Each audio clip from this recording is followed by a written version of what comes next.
বিশুদ্ধ পানীয় জলের সুবন্দোবস্ত নেই কেন কর্তৃপক্ষ? জবাব দাও। জবাব চাই, জবাব দাও। জবাব তোমাদের দিতেই হবে। নইলে দিকে দিকে আন্দোলন চলছে। 3 বছর মানুষ কেমনে চলতো? 3 বছর থেকে কাজ চলে, টুডাই একটা নতুন প্ল্যান করতেছে। তাইলে আপনারা এটা তো এখন কত সময় জল দেন? আমরা 24 ঘন্টা মেশিন চালাই, 24 ঘন্টা, আমরা দিকে জল পাই না। 24 আমরা ক্যাপাসিটি, আমরা এই ব্রিজের আগ পর্যন্ত জল পাই কেন? এই ক্যাপাসিটি কভার হয় না। এই আমরা যে ক্যাপাসিটি, প্ল্যান্টের ক্যাপাসিটি স্যার এখন টাইম পর্যন্ত 24 ঘন্টা দেয়। এই ব্রিজের আগ পর্যন্ত জল আয় কেন? 24 ঘন্টা প্রত্যেক মাসে জল কিনা খাইতেছি। এটা কি আমরা মানে এটা কি মানে এই রুলে নি আমরা পড়ি এবং আমরা প্রত্যেক মানুষ তিন জায়গায় জল পয়রা দিতেছে, আমরা জল পাই না। মিউনিসিপালিটিতে প্রত্যেক এদিকে জল পয়রা দিতেছে, মানুষ নন নাই। আর পানীয় জল, স্বাস্থ্য, শিক্ষা আজ বিপর্যস্ত। ন্যূনতম যে সুযোগ সুবিধাটা পৌর পরিষদ, সেখান থেকে সাধারণ মানুষ বঞ্চিত হচ্ছেন। রাস্তাঘাটের বেহাল অবস্থা, ধর্মনগর ডিস্ট্রিক্ট হসপিটালের বেহাল অবস্থা, সর্বোপরি ধর্মনগর পৌর পরিষদ থেকে যে পানীয় জলটা দেওয়া হয়, এটা পরিশোধিত পানীয় জল না। এই পরিশোধিত পানীয় জলে যে ফিটকারিটা ব্যবহার করা হয়, এটা হচ্ছে ফিটকারির মধ্যে 4টা গ্রেড থাকে, গ্রেড 1, গ্রেড 2, গ্রেড 3, গ্রেড 4।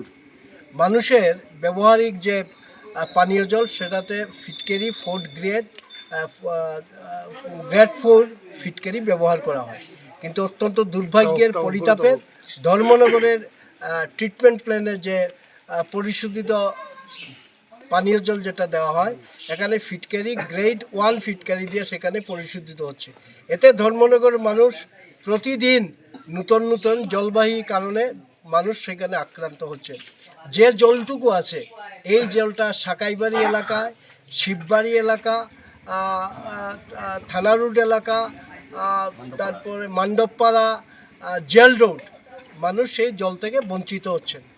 তো বাধ্য হয়ে মানুষ আজকে সেখানে রাস্তায় নেমে যে পৌর পরিষদ যে ন্যূনতম যে সুযোগটু মানুষকে দেওয়ার কথা, এখান থেকে সেইগুলো দিচ্ছে না।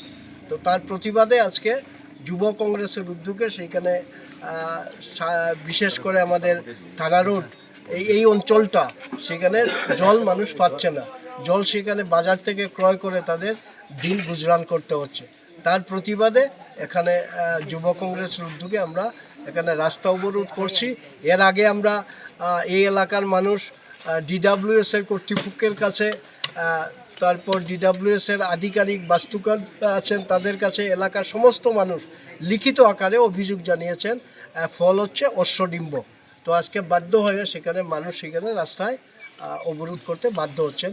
আমরা দুঃখিত, পথ চলতি মানুষের যানবাহন যারা চালান তাদের কিছুটা ক্ষতিগ্রস্ত হচ্ছে। তাহলে কিছু পেতে গেলে কিছু দিতে হয়।